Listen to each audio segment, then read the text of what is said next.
ಇನ್ನ ಯಾರು ನಾಲ್ಕನೇ ಅಭ್ಯರ್ಥಿ ಇಲ್ಲಿಂದ ಅಂದ್ರೆ ರಾಜ್ಯದಿಂದ ರಾಜ್ಯಸಭೆಗೆ ಹೋಗ್ತಾರೆ ಅನ್ನುವಂತ ಕುತೂಹಲ ಇದೆ. ಅಚ್ಚರಿ ರೀತಿಯಲ್ಲಿ ಕಾಂಗ್ರೆಸ್ನ ಎರಡನೇ ಅಭ್ಯರ್ಥಿ ಕಣಕ್ಕಿಳಿದಿರುವಂತದ್ದು ಮನ್ಸೂರ್ ಅಲಿ ಖಾನ್ ಅವರು ಇದೇ ವಿಚಾರಕ್ಕೆ ಸಂಬಂಧಪಟ್ಟಂತೆ ನ್ಯೂಸ್ 18 ಜೊತೆ ಮಾತನಾಡಿದ್ದಾರೆ. ನಮ್ಮ ಪೊಲಿಟಿಕಲ್ ಬ್ಯೂರೋ ಮುಖ್ಯಸ್ಥರಾಗಿರುವಂತ ಚಿದಾನ್ ಪಟೇಲ್ ಅವರನ್ನ ಮಾತನಾಡಿಸಿದ್ದಾರೆ. ಈ ಸಂದರ್ಭದಲ್ಲಿ ಮನ್ಸೂರ್ ಖಾನ್ ಏನ್ ಹೇಳಿದ್ರು ನೋಡ್ಕೊಂಬೇಡ.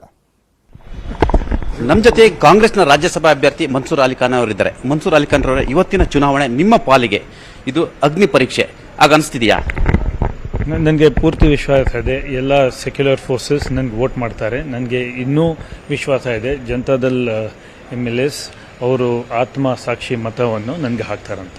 ಸರ್, ಎಲ್ಲ ಒಂದ್ ಕಡೆ ಕುದುರೆ ವ್ಯಾಪಾರ ಆಗ್ತಿದೆ ಅಂತ ಹೇಳಿ ಗಂಭೀರ ಆರೋಪ ಕೇಳಿ ಬಂದಿರುವಂಥದ್ದು. ಕುಮಾರಸ್ವಾಮಿ ಕೂಡ ಅದನ್ನೇ ಆರೋಪವನ್ನು ಮಾಡಿದ್ದಾರೆ ಸರ್. ಅದು ನಿಜ ಇಲ್ಲ. ಅದು ನನಗೆ ನಾವು ಕೇಳ್ತಾ ಇರೋದು ಆತ್ಮಸಾಕ್ಷಿ ಮತ ಕೇಳ್ತಾ ಇದ್ದೀವಿ. ನನಗೆ ಪೂರ್ತಿ ಭರವಸೆ ಇದೆ ನನಗೆ ಬರುತ್ತೆ, ಮತ ಬರುತ್ತೆ ಅಂತ. JDS ನ ಎಷ್ಟು ಮತಗಳು ನಿಮಗೆ ಆತ್ಮಸಾಕ್ಷಿಯಾಗಿ ನಿಮ್ಗೆ ಬೀಳ್ತವೆ ಅಂತ ಹೇಳಿ ತಮಗೆ ವಿಶ್ವಾಸ ಇದೆ? ಎಷ್ಟು ಮತಗಳು? ಅವರ 32 ವೋಟ್ಸ್ ಇದೆ ಒಟ್ಟು.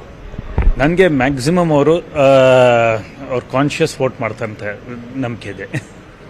ಸರ್, ನಿಮಗೆ ಟೋಟಲ್ ಎಷ್ಟು ವೋಟ್ ಬೇಕು ಸರ್ ಗೆಲುವಿಗೆ? ಅದು ನನ್ನ ಕ್ಯಾಲ್ಕುಲೇಷನ್ ಇದೆ, ನಾನು ಆಮೇಲೆ ಹೇಳ್ತೀನಿ. ಮಾಜಿ ಪ್ರಧಾನಿ HD ದೇವೇಗೌಡರು ಮತ್ತು HD ಕುಮಾರಸ್ವಾಮಿಗೆ ಬಹಿರಂಗವಾಗಿ ಮನ್ಸೂರ್ ಅಲಿ ಖಾನ್ ಏನು ಅಪೀಲ್ ಮಾಡ್ಕೊಳ್ತಿದ್ದಾರೆ ಈ ಸಂದರ್ಭದಲ್ಲಿ? ನನ್ನ ಯುವಕ, ಒಂದು ಅಲ್ಪಸಂಖ್ಯಾತ ವರ್ಗದಿಂದ ಬರ್ತಾ ಇರೋದು, ನನಗೆ ನಿಮ್ಮ ಆಶೀರ್ವಾದ ಬೇಕು, ನನಗೆ ಸಪೋರ್ಟ್ ಮಾಡಿ ಅಂತ ಕೇಳ್ಕೊತೀನಿ. ಇವಿಷ್ಟು ರಾಜ್ಯಸಭಾ ಅಭ್ಯರ್ಥಿ ಮನ್ಸೂರ್ ಅಲಿ ಖಾನ್ ರವರ ಮಾತು. ಒಟ್ಟಾರೆ ಸೆಕ್ಯುಲರಿಸಂ ಫೋರ್ಸ್ ಒಂದಾಗಬೇಕು ಮತ್ತು ಆತ್ಮಸಾಕ್ಷಿ ಮತಗಳು ನನಗೆ ಬೀಳಬೇಕು. ಮಾಜಿ ಪ್ರಧಾನಿ HD ದೇವೇಗೌಡರು ಮತ್ತು HD ಕುಮಾರಸ್ವಾಮಿ ಬಳಿ ನನಗೆ ಮತ ನೀಡಿ ಅಂತೇಳಿ ಮನವಿಯನ್ನು ಕೂಡ ಮಾಡಿದರು. ಕ್ಯಾಮ್ರಾ ಪರ್ಸನ್ ಗುರುಶೇಖರ್ ಜೊತೆ ಚಿದಾನಂದ್ ಪಟೇಲ್, ನ್ಯೂಸ್ 18 ಕನ್ನಡ, ಬೆಂಗಳೂರು. ಕಂದಾಯ ಸಚಿವ ಅಶೋಕ್ ಅವರು ಮಾತನಾಡ್ತಿದ್ದಾರೆ, ನೋಡೋಣ. ಸೈಂಟಿಫಿಕ್ ಆಗಿ ಲೆಕ್ಕಾಚಾರದ ಪ್ರಕಾರ ಬಿಜೆಪಿ ಮೂರನೇ ಅಭ್ಯರ್ಥಿ ಲಾಯರ್ ಸಿಂಗ್ ಗೆಲ್ತಾರೆ. ಅದಕ್ಕೇನು ಬೇಕೋ ಎಲ್ಲ ಚುನಾವಣಾ ತಂತ್ರವನ್ನು ನಮ್ಮ ಬೊಮ್ಮಾಯಿ ಅವರ ನೇತೃತ್ವದಲ್ಲಿ, ನಮ್ಮ ರಾಜ್ಯ ಅಧ್ಯಕ್ಷರಾದಂಥ ಕಟೀಲ್ರ ನೇತೃತ್ವದಲ್ಲಿ ನಾವು ಮಾಡಿದ್ದೀರಿ ಚುನಾವಣೆ. ನೀವು ಸಂಜೆ ರಿಸಲ್ಟ್ ಬಂದಾಗ ನಿಮಗೆ ಗೊತ್ತಾಗ್ತದೆ. ಎಲ್ಲರೂ ಹೇಳ್ತಾ ಇದ್ದಾರೆ ನಾವು ಗೆಲ್ತೀರಿ ಅಂತೇಳಿ, ಆದರೆ ರಿಯಲ್ಲಾಗಿ ಗೆಲ್ಲೋದು. ಅವ್ರು ಹೇಳೋದು ಡೂಪ್ಲಿಕೇಟು, ನಾವು ಹೇಳೋದು ರಿಯಲ್ಲಾಗಿ BJPಯ ಮೂರನೇ ಅಭ್ಯರ್ಥಿ ಲಾಯರ್ ಸಿಂಗ್ ಅವರು ಗೆದ್ದೇ ಗೆಲ್ತಾರೆ.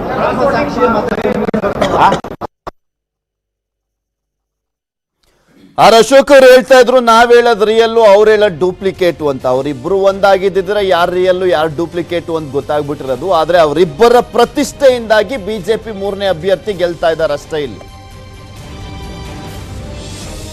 ಮೂರನೇ ಅಭ್ಯರ್ಥಿ ಗೆದ್ದೇ ಗೆಲ್ತೀವಿ, ನಮ್ಮ ಪಕ್ಷದ 3 ಜನ ಅಭ್ಯರ್ಥಿಗಳು ಕೂಡ ಗೆಲ್ತಾರೆ ಅನ್ನುವಂತ ಆತ್ಮವಿಶ್ವಾಸವನ್ನ ವ್ಯಕ್ತಪಡಿಸ್ತಾ ಇದ್ರು ಅಶೋಕ್ ಅವರು. ಅವರನ್ನ ನಮ್ಮ ಪ್ರತಿನಿಧಿ ಪೊಲಿಟಿಕಲ್ ಬ್ಯೂರೋ ಮುಖ್ಯಸ್ಥರಾಗಿರುವಂತಹ ಚಿದಾನ್ ಪಟೇಲ್ ಮಾತನಾಡಿಸಿದ್ದಾರೆ. ಈ ಸಂದರ್ಭದಲ್ಲಿ ಏನ್ ಹೇಳಿದ್ರು ನೋಡೋಣ.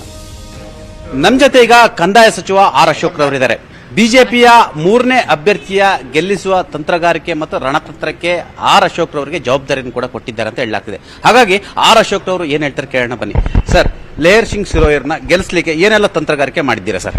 ಲೇಯರ್ ಸಿಂಗ್ ಅಂತಲ್ಲ, 3ಕ್ಕೆ 3 ಅಭ್ಯರ್ಥಿಯನ್ನು ಬಿಜೆಪಿ ಗೆಲ್ಲಬೇಕು. ಆ ದೃಷ್ಟಿಯಿಂದ ಈಗಾಗಲೇ ಕಳೆದ ಒಂದು ವಾರದಿಂದನೂ ಕೂಡ ರಣತಂತ್ರ ಮಾಡ್ತಾ ಇದ್ದೀರಿ. ನ್ಯಾಚುರಲ್ ಆಗಿ ನಮ್ಗೆ ಓಟ್ ಇದೆ. ಯಾಕಂದ್ರೆ JDSಗೆ ಸೆಕೆಂಡ್ ಪ್ರಿಫರೆನ್ಸ್ ಓಟ್ ಇಲ್ಲ. ಅವ್ರದ್ದು 32 ಓಟ್ ಇರೋದು. ಅದರಲ್ಲಿ ಎಷ್ಟು ಜನ ಆಗ್ತಾರೋ ಗೊತ್ತಿಲ್ಲ ನಮಗೆ. ಕಾಂಗ್ರೆಸ್ಗೂ ಇರೋವಂಥದ್ದು ಸೆಕೆಂಡ್ ಪ್ರಿಫರೆನ್ಸ್ ಓಟು 45 ಮಾತ್ರ. ನಮಗೆ 90 ಓಟ್ ಇದೆ. ನ್ಯಾಚುರಲಿ ನಾವು ಈಗಿರೋವಂಥ ಸನ್ನಿವೇಶದಲ್ಲಿ ಮುಂದೆ ಇದ್ದೀರಿ, ಎಲ್ಲ ಪಾರ್ಟಿಗಿಂತ ಮುಂದೆ ಇದ್ದೀರಿ.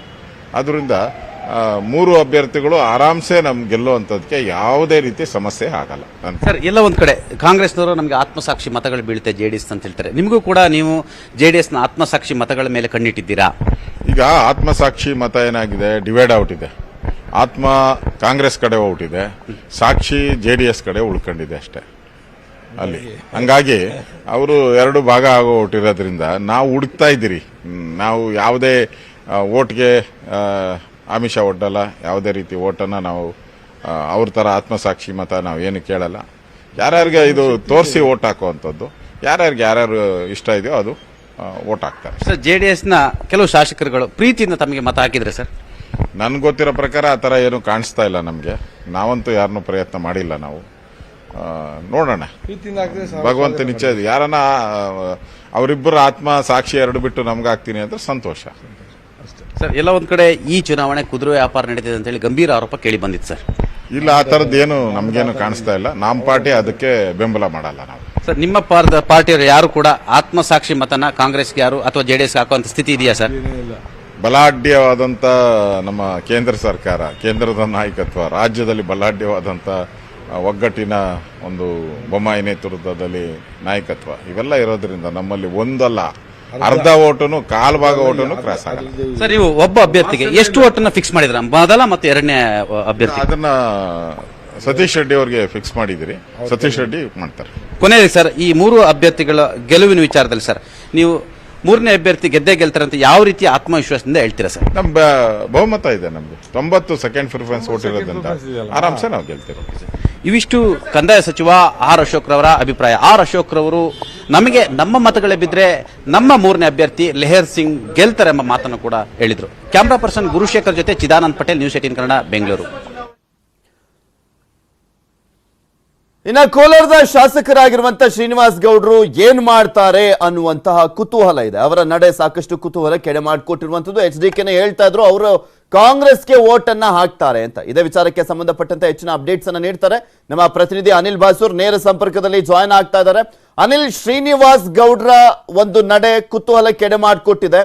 ಅವರು ಕಾಂಗ್ರೆಸ್ಗೆ ಹಾಕ್ತಾರೆ ಅಂತ ಈಗ ಆಲ್ರೆಡಿ HD ಕುಮಾರಸ್ವಾಮಿ ಅವರೇ ಹೇಳಿರುವಂತ ಹಿನ್ನೆಲೆಯಲ್ಲಿ ಬರ್ತಾರ, ಆಬ್ಸೆಂಟ್ ಆಗ್ತಾರ ಅಥವಾ ಕಾಂಗ್ರೆಸ್ಗೆ ಬಂದ್ಬಿಟ್ಟು ಕ್ರಾಸ್ ವೋಟ್ ಮಾಡಿ ಹೋಗ್ತಾರ?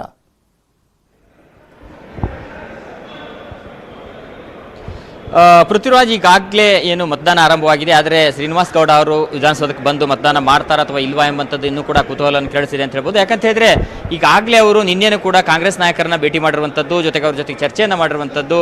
ಮತ್ತು ಈಗ ಸದ್ಯಕ್ಕೆ ನಮಗೆ ಬರ್ತಿರುವಂಥ ಮಾಹಿತಿ ಏನಂತ ಹೇಳಿದ್ರೆ ಇವತ್ತು ಸಂಜೆ 4 ಗಂಟೆವರೆಗೂ ಕೂಡ ಮತದಾನ ಮಾಡೋದಕ್ಕೆ ಅವಕಾಶವಿದೆ. ಆದರೆ ಅವರು ಆಬ್ಸೆಂಟ್ ಆಗ್ತಾರೆ, ಮತದಾನದ ಹೊರಗೆ ಉಳಿತಾರೆ ಎಂಬಂಥ ಮಾಹಿತಿ ಸಿಗ್ತಾ ಇದೆ. ಯಾಕಂತ ಹೇಳಿದ್ರೆ ಒಂದು ಕಡೆಗೆ ಮತದಾನವನ್ನು ಮಾಡೋದ್ರಿಂದ ಕ್ರಾಸ್ ವೋಟಿಂಗ್ ಆಗ್ತದೆ, ಜೊತೆಗೆ ಅವರ ಮೇಲೆ ಪಕ್ಷದಿಂದ ಶಿಸ್ತು ಕ್ರಮ ಕೈಗೊಳ್ಳುವಂಥ ಸಾಧ್ಯತೆ ಕೂಡ ಇದೆ. ಹೀಗಾಗಿ ಇದು ಯಾವುದೇ ರಿಸ್ಕ್ ಅನ್ನು ತೆಗೆದುಕೊಳ್ಳದೆ ಅವರು ಆಬ್ಸೆಂಟ್ ಆಗ್ತಾರೆ ಎಂಬಂತ ಮಾಹಿತಿ ಬರ್ತಿರುವಂತದ್ದು. ಆದ್ರೆ ಮತದಾನ ಮಾಡೋದಕ್ಕೆ ಸಂಜೆ 4 ಗಂಟೆವರೆಗೂ ಕೂಡ ಅವಕಾಶ ಇರೋದ್ರಿಂದಾಗಿ ಅಷ್ಟರೊಳಗೆ ಏನೆಲ್ಲ ಬೆಳವಣಿಗೆಗಳಾಗ್ತವೆ ಎಂಬುದನ್ನು ಕಾಯ್ದು ನೋಡಬೇಕಾಗಿದೆ. ಜೊತೆಗೆ ಏನಂತ ಈಗಾಗಲೇ ಅವರು ಬಂದ್ರೂ ಕೂಡ ಕಾಂಗ್ರೆಸ್ ಅಭ್ಯರ್ಥಿಗೆ ಮತವನ್ನ ಹಾಕ್ತಾರೆ ಎಂಬಂಥದ್ದು. ಯಾಕಂತ ಹೇಳಿದ್ರೆ ನಿನ್ನೆನೂ ಕೂಡ ಅವರು ಕಾಂಗ್ರೆಸ್ ನಾಯಕರನ್ನ ಭೇಟಿ ಮಾಡಿರುವಂಥದ್ದು. ಜೊತೆಗೆ ಏನಂತ ಹೇಳಿದ್ರೆ ಏನು JDS ಶಾಸಕಾಂಗ ಪಕ್ಷದ ನಾಯಕ HD ಕುಮಾರಸ್ವಾಮಿ ಅವರು ಕೂಡ ಈಗಾಗಲೇ ಮಾತನಾಡಿರುವಂಥದ್ದು. ಮತ್ತು ಒಂದೊಮ್ಮೆ ಕ್ರಾಸ್ ವೋಟಿಂಗ್ ಮಾಡಿದ್ರು ಕೂಡ ಯಾವುದೇ ಕ್ರಮಗಳನ್ನ ಕೈಗೊಳ್ಳೋದಕ್ಕೆ ಆಗೋದಿಲ್ಲ ಎಂಬ ಮಾಹಿತಿ ಕೂಡ ಎಲ್ಲರಿಗಿರುವಂಥದ್ದು. ಹೀಗಾಗಿ ಶ್ರೀನಿವಾಸ್ ಗೌಡ ಅವರು ಬಂದು ಮತವನ್ನ ಹಾಕ್ತಾರಾ ಅಥವಾ ಅಬ್ಸೆಂಟ್ ಆಗಿ ಶ್ರೀನಿವಾಸ್ ಗೌಡ್ರನ್ನ ಹೊರತುಪಡಿಸಿ ಉಳಿದಂತ ಇನ್ನೊಂದು 4 ಜನ ಗೈರು ಹಾಜರಾಗಿದ್ರಲ್ಲ JDLPಗೆ, ಅವರೆಲ್ಲರೂ ಕೂಡ ಬಂದಿದ್ದಾರ?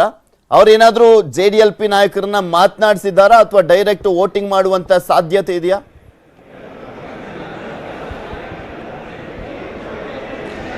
ಪೃಥ್ವಿರಾಜ್, ಕೊನೆಯ ಕ್ಷಣದವರೆಗೂ ಕೂಡ ತಮ್ಮ ಶಾಸಕರ ಮತವನ್ನ ಪಡೆಯೋದಕ್ಕೆ ಏನು ಕುಮಾರಸ್ವಾಮಿ ಅವರು ಪ್ರಯತ್ನವನ್ನ ಮಾಡ್ತಿರುವಂತದ್ದು. ಆದ್ರೆ ಈವರೆಗೂ ಕೂಡ ಅಂದ್ರೆ JDLP ಏನು ಶಾಸಕಾಂಗ ಪಕ್ಷದ ಸಭೆಗೆ ಬಂದಿರಲಿಲ್ಲ, ಹೋಟೆಲಿಗೆ ಬಂದಿರಲಿಲ್ಲ, ಅವರು ಕೂಡ ಇನ್ನೂ ವಿಧಾನಸೌಧಕ್ಕೆ ಬಂದಿಲ್ಲ.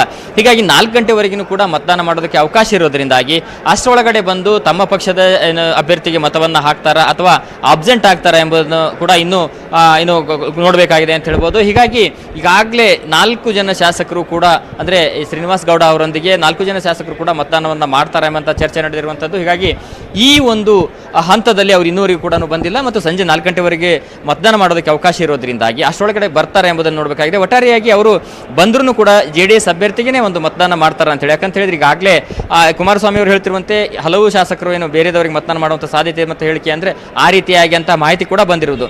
ಹೀಗಾಗಿ ಬಂದ್ರು ಆಬ್ಸೆಂಟ್ ಆಗ್ತಾರಾ ಅಥವಾ ಬಂದ್ರು ಕೂಡ ಬೇರೆ ಅಭ್ಯರ್ಥಿಗೆ ಮತದಾನವನ್ನ ಮಾಡ್ತಾರೆ. ಯಾಕಂತ ಹೇಳಿದ್ರೆ ಈಗಾಗಲೇ ಬಹುತೇಕವಾಗಿ BJP ಹಾಗೂ ಕಾಂಗ್ರೆಸ್ ಅಭ್ಯರ್ಥಿಯ ಮಧ್ಯಾಹ್ನ ಒಂದು ಪೈಪೋಟಿ ಕಂಡು ಬರ್ತಾ ಇರುವಂತದ್ದು. ಯಾಕಂತ ಹೇಳಿದ್ರೆ BJS ನಿಂದ ಕ್ರಾಸ್ ವೋಟಿಂಗ್ ಆದಂತಹ ಸಂದರ್ಭದಲ್ಲಿ ಅಥವಾ JDS ನ ಶಾಸಕರು ಮತದಾನ ಮಾಡದೆ ಗೈರಾದಂತಹ ಸಂದರ್ಭದಲ್ಲಿ ಅದರ ನೇರವಾದಂತಹ ಲಾಭ ಬಿಜೆಪಿಯ 3ನೇ ಅಭ್ಯರ್ಥಿ ಹಾಗೂ ಕಾಂಗ್ರೆಸ್ನ 2ನೇ ಅಭ್ಯರ್ಥಿಗೆ ಲಾಭವಾಗ್ತದೆ. ಹೀಗಾಗಿ JDS ಶಾಸಕರು ಯಾಕೆಂದ್ರೆ ಇಲ್ಲಿ ಕ್ರಾಸ್ ವೋಟಿಂಗ್ ಆದ್ರೂ ಕೂಡ